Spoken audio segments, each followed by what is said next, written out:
혼자 집에 계실 때 말 한마디 나눌 사람이 없어서 하루 종일 적막하다고 느끼신 적 있으십니까? 아침에 일어나도 특별히 할 일이 없어서 그냥 텔레비전만 켜놓고 시간을 보내신 경험 있으십니까?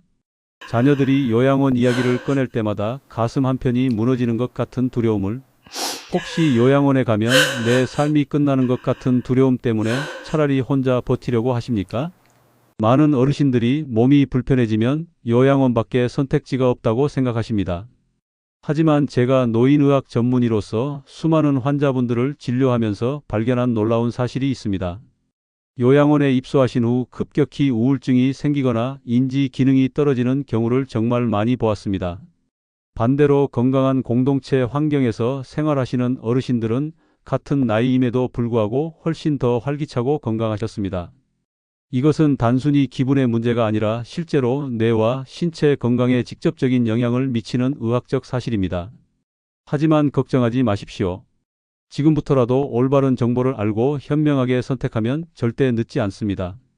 제가 진료실에서 직접 만났던 많은 어르신들이 주거 환경을 바꾼 뒤 완전히 다른 사람처럼 건강하고 행복해지셨습니다. 여든이 넘은 나이에도 새로운 친구를 사귀고 매일 웃으며 활동적으로 사시는 모습을 보면서 저 역시 큰 감동을 받았습니다. 오늘 이 영상 안에는 요양원과 다른 주거 대안들이 여러분의 건강에 어떤 영향을 미치는지에 대한 의학적 근거와 실제로 지금 당장 알아볼 수 있는 구체적인 방법이 모두 담겨 있습니다.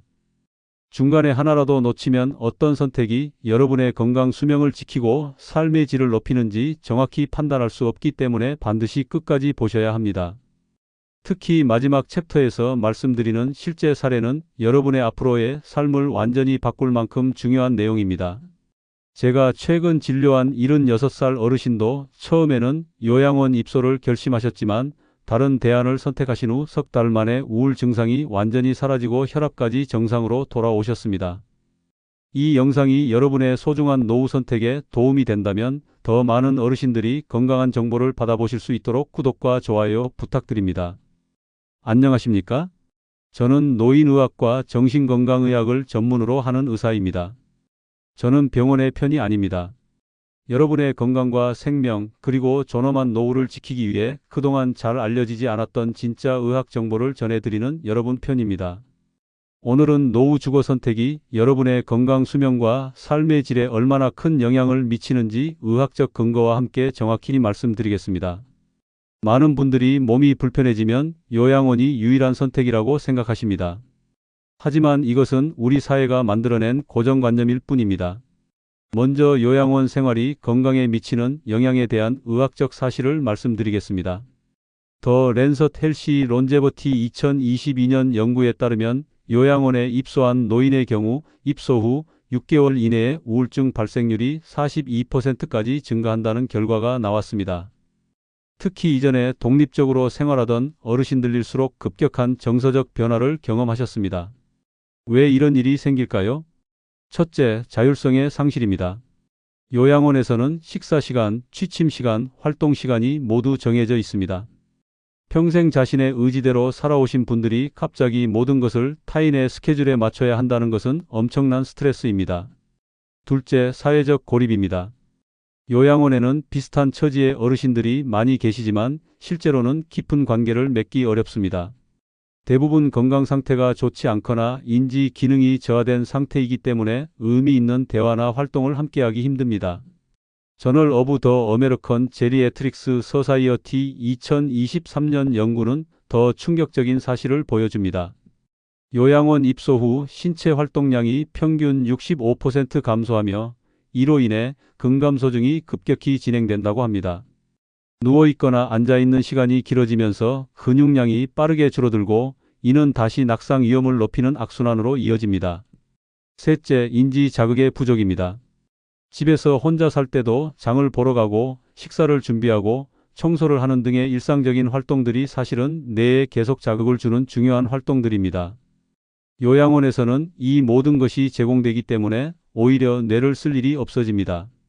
네이처 에이징 2023년 연구에 따르면 일상적인 의사결정과 활동을 스스로 하지 않을 경우 인지 기능 저하 속도가 2배 이상 빨라진다고 합니다.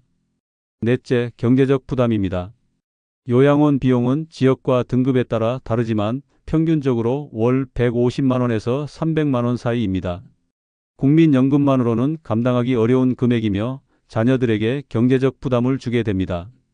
이런 경제적 부담감 자체가 어르신들에게 심리적 스트레스로 작용합니다. 그렇다면 혼자 집에서 사는 것은 어떨까요? 물론 익숙한 환경에서 자율적으로 생활할 수 있다는 장점이 있습니다. 하지만 BMJ 오픈 2022년 연구는 독거노인의 경우 사회적 고립으로 인한 건강 약화 위험이 매우 높다고 경고합니다.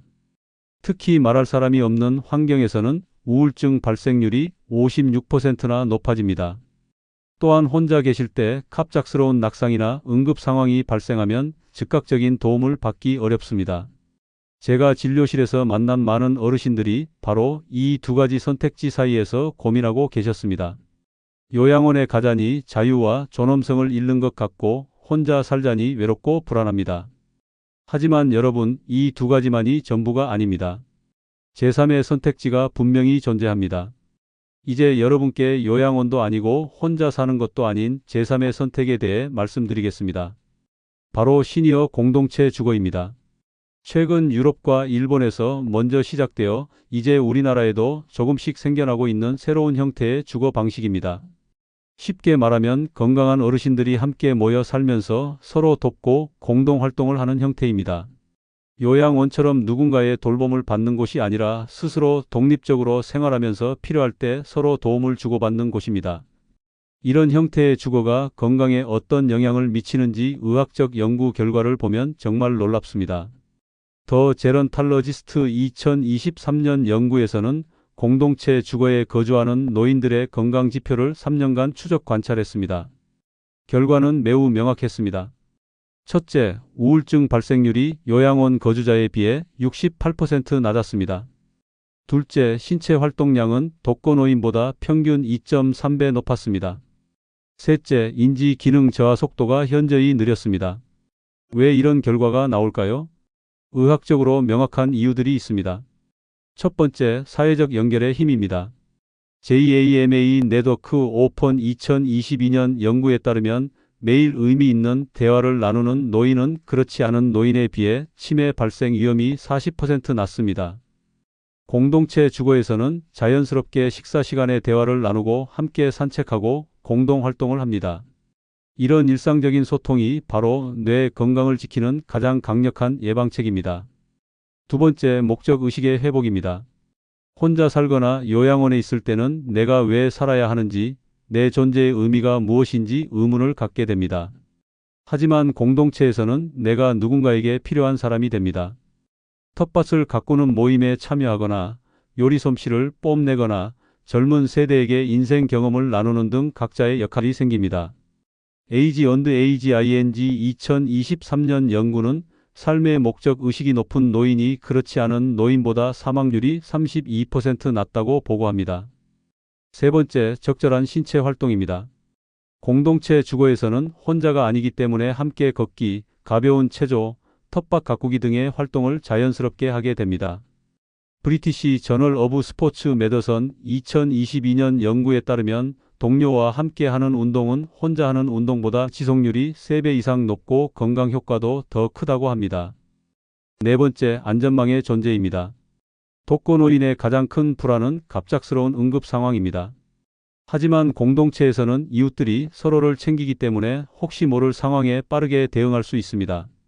동시에 요양원처럼 감시받는 느낌 없이 독립성을 유지할 수 있습니다. 다섯 번째, 경제적 합리성입니다.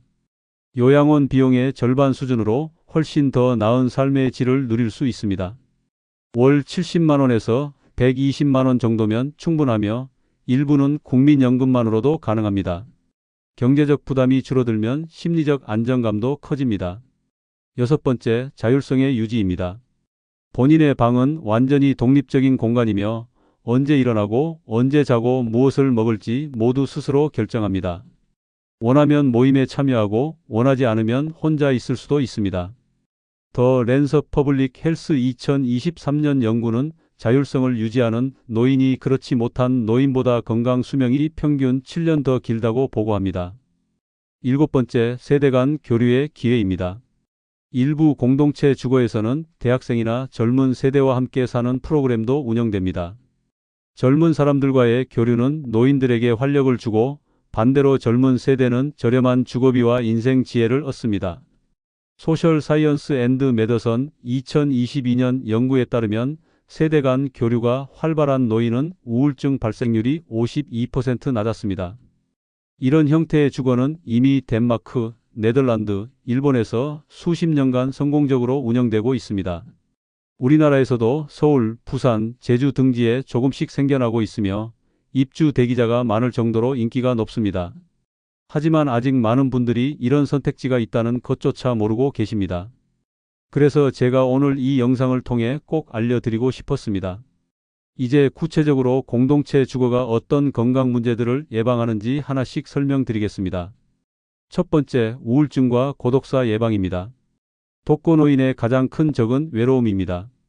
더 어메리컨 저널 오브 사이카이어트리 2022년 연구에 따르면 사회적 고립은 흡연만큼이나 건강에 해롭고 조기 사망 위험을 50%나 높입니다.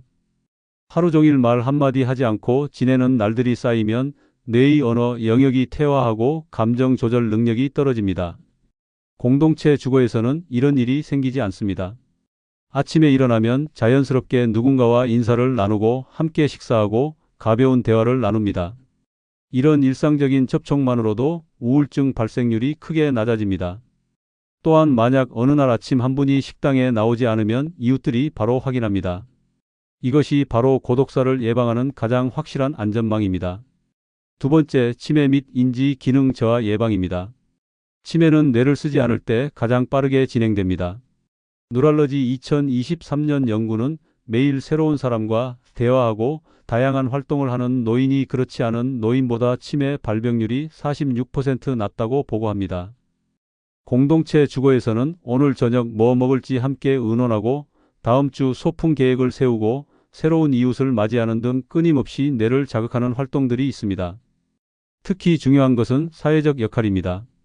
텃밭 관리를 맡거나 청소 당번을 하거나 모임을 주최하는 등의 역할이 주어지면 뇌가 계속 활성화됩니다. JAMA 누랄러지 2022년 연구에 따르면 사회적 역할을 유지하는 노인은 인지 기능 저하 속도가 65% 느리다고 합니다. 세 번째, 근감소증 및 낙상 예방입니다. 나이가 들면 근육량이 자연스럽게 감소합니다. 하지만 혼자 있으면 움직일 일이 없어서 근감소증이 더 빠르게 진행됩니다.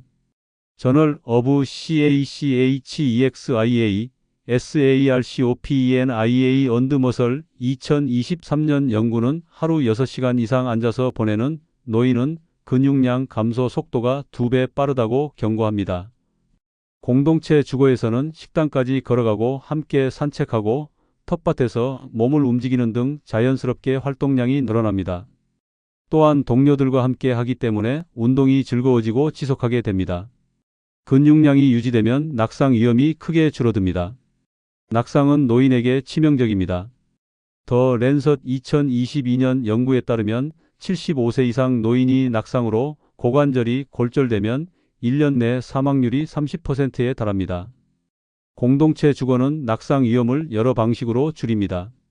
함께 활동하기 때문에 근력이 유지되고 환경이 안전하게 설계되어 있으며 혹시 넘어져도 즉각 도움을 받을 수 있습니다. 네 번째, 만성질환 관리 개선입니다. 고혈압, 당뇨병 같은 만성질환은 꾸준한 관리가 핵심입니다. 하지만 혼자 살 때는 약을 제때 먹는 것조차 잊어버리기 쉽습니다. 저널 오브 제너럴 인터널 메더선 2023년 연구에 따르면 독거노인의 약물 복용 순응도는 평균 58%에 불과하지만 공동체 주거 노인은 84%에 달한다고 합니다. 서로 챙겨주고 함께 건강관리하는 분위기가 자연스럽게 형성되기 때문입니다. 또한 식사를 함께하면 영양 상태도 좋아집니다. 혼자 살 때는 귀찮아서 대충 먹게 되지만 함께 먹으면 식욕도 생기고 영양 균형도 맞춰집니다. 다섯 번째, 면역력 강화입니다. 외로움과 스트레스는 면역 체계를 약화시킵니다. 사이코소매틱 메더선 2022년 연구는 만성적 외로움을 경험하는 노인의 면역 기능이 정상보다 40% 낮다고 보고합니다. 반대로 따뜻한 사회적 관계는 면역력을 높입니다. 웃음, 대화, 신체 접촉학수, 포옹 등이 모두 면역 세포를 활성화시킵니다. 특히 코로나19 팬데믹을 겪으면서 우리는 사회적 연결이 얼마나 중요한지 뼈저리게 느꼈습니다. 공동체 주거에서는 안전하게 사회적 접촉을 유지하면서도 감염 위험을 최소화할 수 있습니다. 이 5가지 건강 위험을 모두 예방할 수 있다는 것은 단순히 병을 막는 것이 아니라 건강 수명을 크게 늘린다는 의미입니다. 네이처 메디슨 2023년 연구는 공동체 주거 노인의 평균 건강 수명이 독거 노인보다 9.2년 더 길다고 밝혔습니다. 9년입니다. 이것은 엄청난 차이입니다. 그렇다면 우리나라에는 어떤 형태의 공동체 주거가 있을까요? 크게 4가지 유형으로 나눌 수 있습니다. 첫 번째, 코하우징 코마이너스 하우징 형태입니다. 각자 독립적인 주거 공간을 가지고 있으면서 공용 공간 식당, 거실, 텃밭 등을 함께 쓰는 형태입니다. 유럽에서 시작되어 전 세계적으로 확산되고 있으며 우리나라에도 서울 은평구, 부산 해운대, 제주 등지에 생겨나고 있습니다. 장점은 완전한 프라이버시를 유지하면서도 원할 때 이웃과 교류할 수 있다는 점입니다. 월 비용은 관리비 포함 80만 원에서 150만 원 정도이며 초기 보증금이 필요한 경우도 있습니다. 이 형태는 비교적 건강하고 독립적으로 생활할 수 있는 60대부터 70대 초반에 적합합니다. 두 번째, 쉐어하우스 형태입니다. 여러 명이 한 집에서 각자 방을 쓰고 거실과 부엌을 공유하는 형태입니다. 젊은 세대의 쉐어하우스와 비슷하지만 시니어 특성에 맞게 설계된 곳입니다. 월 비용이 50만 원에서 90만 원 정도로 가장 저렴하며 국민연금만으로도 충분히 가능합니다. 서울 마포구, 성북구 등의 시범 운영 중이며 일부는 대학생과 함께 거주하는 세대 통합형도 있습니다. 이 형태는 경제적 부담이 적고 더 밀접한 공동체를 원하는 분들에게 적합합니다. 다만 프라이버시가 코하우징보다는 덜하기 때문에 성격에 맞는지 잘 생각해 보셔야 합니다. 세 번째, 협동조합형 주거입니다. 입주자들이 협동조합을 만들어 함께 운영하는 형태입니다. 단순히 거주하는 것이 아니라 공동체의 의사결정에 참여하고 함께 만들어가는 방식입니다. 경기도 고양시, 인천 등지에 있으며 조합원이 되면 출자금이 필요하지만 나중에 돌려받을 수 있습니다. 월 비용은 100만 원에서 130만 원 정도이며 공동체 운영에 적극 참여하고 싶은 분들에게 적합합니다. 의사결정 과정에 참여한다는 것은 치매 예방에도 매우 효과적입니다. 네 번째, 농촌형 공동체 마을입니다. 도시를 벗어나 농촌이나 전원 지역에 조성된 공동체입니다. 강원도, 충청도, 전라도 등 여러 지역에 생겨나고 있습니다. 텃밭을 가꾸고 자연 속에서 생활하며 도시보다 훨씬 저렴한 비용으로 여유로운 노후를 즐길 수 있습니다. 월 비용은 40만 원에서 80만 원 정도로 가장 저렴하며 자연을 좋아하고 조용한 환경을 선호하는 분들에게 적합합니다. 다만 병원 접근성이 도시보다 떨어지므로 건강 상태가 비교적 양호한 분들에게 권장합니다. 그렇다면 이 중에서 어떻게 선택해야 할까요? 몇 가지 기준을 제시해 드리겠습니다. 첫 번째, 현재 건강 상태입니다. 만성질환이 있거나 정기적인 병원 방문이 필요하다면 도시형 주거가 적합합니다. 비교적 건강하고 자연을 즐기고 싶다면 농촌형도 좋습니다. 두 번째, 경제 상황입니다.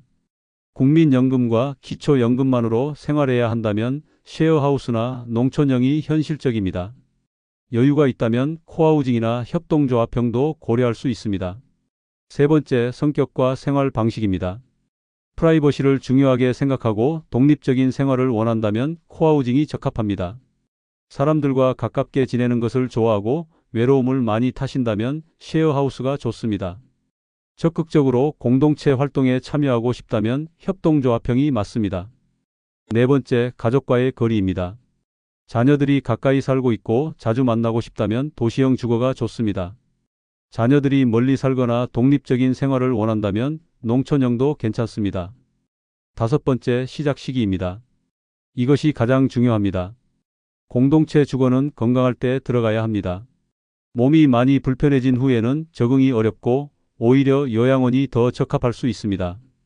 에이징 앤드 멘털 헬스 2023년 연구에 따르면 65세에서 75세 사이에 공동체 주거로 이주한 노인의 적응률이 92%인 반면 80세 이후 이주한 노인은 적응률이 61%에 그쳤습니다. 따라서 지금 건강하고 독립적으로 생활할 수 있을 때 미리 준비하고 알아보는 것이 중요합니다. 제가 진료실에서 만난 많은 어르신들이 진작 알았더라면 좋았을 텐데라고 아쉬워하셨습니다. 정보를 몰라서 또는 미루다가 기회를 놓치는 경우가 많습니다. 지금 이 영상을 보고 계신 여러분은 이미 소중한 정보를 얻으신 것입니다. 이제 실제로 공동체 주거를 알아보고 결정하기 전에 꼭 확인해야 할 사항들을 말씀드리겠습니다. 첫 번째, 직접 방문해서 둘러보십시오. 사진이나 설명만 보고 결정하면 안 됩니다. 반드시 직접 가서 시설을 둘러보고 현재 거주하고 계신 분들과 대화를 나눠 보십시오. 그분들의 만족도와 불편한 점을 솔직하게 들어보는 것이 가장 정확한 정보입니다. 가능하다면 하루나 일주일 정도 체험 입주를 해보는 것도 좋습니다. 실제로 살아보면 사진으로는 알 수 없었던 분위기와 생활 패턴을 경험할 수 있습니다. 두 번째, 주거 환경의 안전성을 확인하십시오. 바닥이 미끄럽지 않은지, 계단에 손잡이가 있는지, 화장실에 안전 손잡이가 설치되어 있는지 확인하십시오. 특히 겨울철 난방 상태와 여름철 통풍이 잘 되는지도 중요합니다. 방음이 잘 되는지, 프라이버시가 보장되는지도 살펴보십시오. 응급 상황 발생 시 연락 체계가 어떻게 되어 있는지도 확인해야 합니다. 세 번째, 의료 접근성을 확인하십시오. 가까운 병원까지의 거리와 이동 수단을 확인하십시오.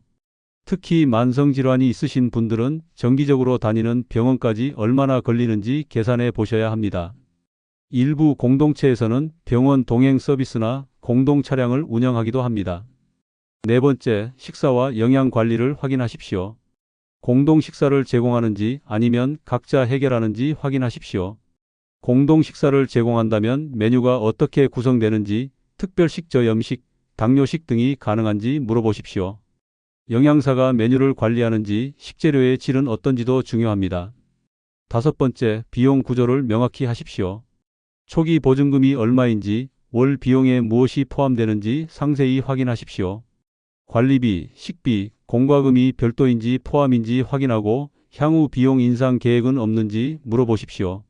중도 퇴거 시 보증금 반환 조건도 명확히 해두어야 합니다. 여섯 번째, 운영 주체와 안정성을 확인하십시오. 개인이 운영하는지, 사회적 기업이나 협동조합이 운영하는지 확인하십시오. 운영 기간이 얼마나 되었는지, 재정 상태는 건전한지도 중요합니다. 갑자기 문을 닫거나 운영자가 바뀌는 일이 없도록 안정적인 곳을 선택해야 합니다. 일곱 번째, 공동체의 분위기와 가치관을 확인하십시오. 입주민들의 평균 연령대와 배경이 어떤지 알아보십시오.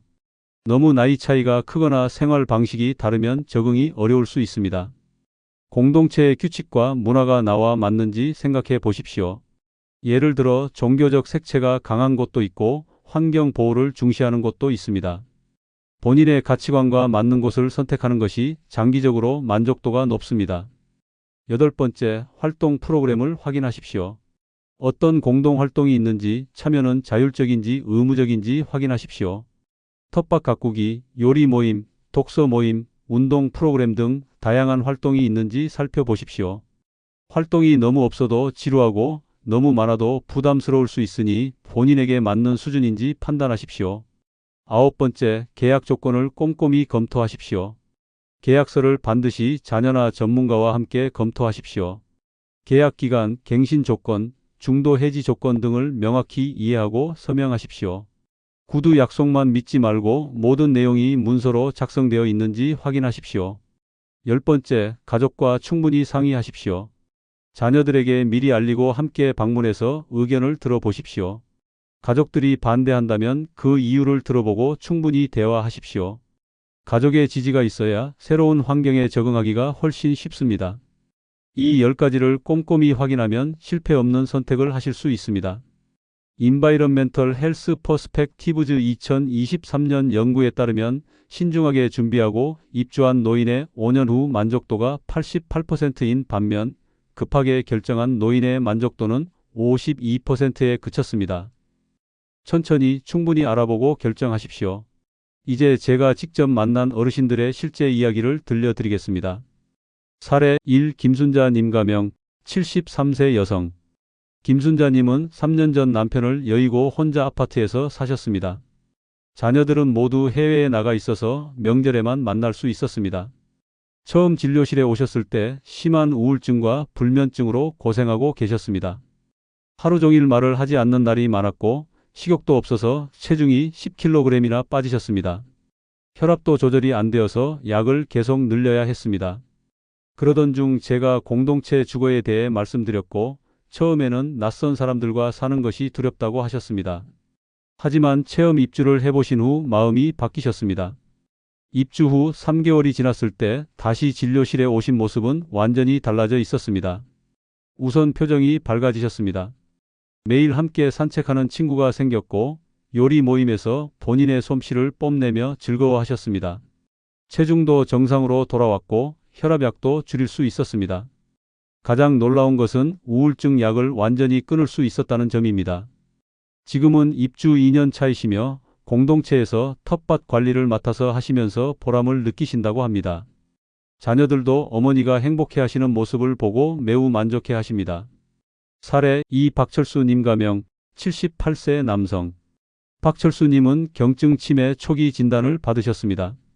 혼자 사시면서 약을 제때 먹지 못하고 가스불을 켜놓고 잊어버리는 일이 자주 생겼습니다. 자녀들은 요양원 입소를 고려했지만 박철수님은 완강히 거부하셨습니다. 그래서 절충안으로 셰어하우스형 공동체 주거를 선택하셨습니다. 처음에는 적응이 쉽지 않았습니다. 다른 입주민들이 챙겨주는 것을 간섭으로 느끼기도 하셨습니다. 하지만 함께 사는 분들이 강요하지 않고 자연스럽게 도와주시면서 점차 마음을 여셨습니다. 특히 매일 함께 산책하는 루틴이 생기면서 규칙적인 생활을 하게 되었습니다. 입주 6개월 후 인지 기능 검사를 다시 했을 때 점수가 오히려 향상되어 있었습니다. 매일 새로운 대화를 나누고 함께 요리하고 보드게임을 하는 등의 활동이 뇌를 자극한 결과였습니다. 현재 입주 1년 반이 지났으며 치매 진행이 거의 멈춘 상태입니다. 자녀들은 요양원 대신 공동체 주거를 선택한 것이 최고의 결정이었다고 말씀하십니다. 사례 이영희 님 가명 69세 여성. 이영희 님은 심한 관절염으로 거동이 불편하셨습니다. 혼자 사시면서 집안일을 하기가 점점 힘들어지고 외출도 거의 하지 못했습니다. 사회적 고립이 심해지면서 우울감도 함께 왔습니다. 제가 코하우징 형태의 공동체 주거를 권유드렸고 처음에는 관절염 때문에 활동에 참여하기 어려울 것 같다고 망설이셨습니다. 하지만 입주 후 오히려 활동량이 늘어났습니다. 식당까지 걸어가고 친구들과 대화하고 가벼운 체조 프로그램에 참여하면서 자연스럽게 움직이게 되었습니다. 중요한 것은 혼자가 아니라는 점이었습니다. 함께 걷는 친구가 있으니 아프지만 나가게 되고 그러면서 근력이 조금씩 생겼습니다. 입주 1년 후 관절염 통증이 완전히 사라지지는 않았지만 훨씬 줄어들었고 진통제 사용량도 절반으로 줄었습니다. 무엇보다 삶의 질이 크게 향상되었습니다. 매일 웃을 일이 생기고 기대되는 하루가 시작된다는 것 자체가 큰 변화였습니다. 이 세 분의 공통점은 무엇일까요? 공동체 주거로 이주한 후 신체 건강뿐 아니라 정신 건강이 크게 좋아졌다는 점입니다. 약물 치료만으로는 절대 얻을 수 없었던 변화들이었습니다. 환경이 바뀌고 사람들과의 연결이 생기고 삶의 의미가 회복되면서 몸도 마음도 건강해진 것입니다. 이것이 바로 제가 이 영상을 통해 여러분께 꼭 전하고 싶었던 메시지입니다. 오늘 영상을 정리하겠습니다. 노후 주거 선택은 단순히 어디서 사느냐의 문제가 아닙니다. 여러분의 건강, 수명, 삶의 질, 존엄성이 걸린 매우 중요한 결정입니다. 요양원도 아니고 외로운 독거 생활도 아닌 제3의 선택이 분명히 존재합니다. 공동체 주거는 의학적으로도 증명된 건강한 노후의 대안입니다. 우울증 발생률 68% 감소, 치매 위험 46% 감소, 건강 수명 9년 연장이라는 명확한 연구 결과가 있습니다. 가장 중요한 것은 시기입니다. 건강할 때, 독립적으로 생활할 수 있을 때 미리 알아보고 준비해야 합니다. 몸이 많이 불편해진 후에는 선택의 폭이 좁아지고 적응도 어렵습니다. 지금 이 영상을 보고 계신 것만으로도 여러분은 이미 중요한 첫걸음을 내디뎠습니다. 정보를 아는 것과 모르는 것의 차이는 엄청납니다. 이제 실천할 차례입니다. 오늘부터 실천할 수 있는 3가지 행동을 말씀드리겠습니다. 첫째, 인터넷에서 시니어 공동체 주거, 코하우징, 쉐어하우스를 검색해 보십시오. 여러분이 사시는 지역 근처에 어떤 곳들이 있는지 알아보십시오. 둘째, 가족들과 이 주제에 대해 대화를 시작하십시오. 이 영상을 자녀들에게 공유하고 함께 보면서 의견을 나누어 보십시오. 셋째, 가능하다면 한 곳이라도 직접 방문해 보십시오. 체험 입주 프로그램이 있다면 신청해서 경험해 보십시오. 미루지 마십시오. 내년에 하겠다, 나중에 생각하겠다고 하면 기회를 놓칩니다. 여러분의 남은 인생이 얼마나 행복하고 건강할지는 지금 이 순간의 선택에 달려 있습니다. 저는 의사로서 수많은 어르신들을 만났습니다. 슬프게도 진작 알았더라면, 그때 결정했더라면 하고 후회하시는 분들을 많이 보았습니다. 하지만 여러분은 다릅니다. 여러분은 지금 이 정보를 알게 되셨습니다. 이것만으로도 충분히 다른 선택을 할 수 있습니다. 여러분의 노후가 요양원의 좁은 침대가 아니라 따뜻한 공동체 안에서 웃음과 건강으로 가득하기를 진심으로 바랍니다. 마지막으로 부탁드립니다. 이 영상이 도움이 되셨다면 여러분의 부모님, 친구분들, 이웃 어르신들과 공유해 주십시오. 한 분이라도 더 건강하고 행복한 노후를 준비할 수 있도록 도와주십시오. 구독과 좋아요는 더 많은 분들께 이런 소중한 정보가 전달될 수 있도록 하는 가장 큰 힘이 됩니다. 댓글로 여러분의 생각과 경험을 나눠주시면 함께 배우고 성장할 수 있습니다. 오늘도 영상 끝까지 봐주셔서 진심으로 감사드립니다. 여러분의 건강하고 행복한 노후를 위해 저는 계속해서 유익한 정보를 전해드리겠습니다. 다음 영상에서 또 뵙겠습니다. 건강하십시오.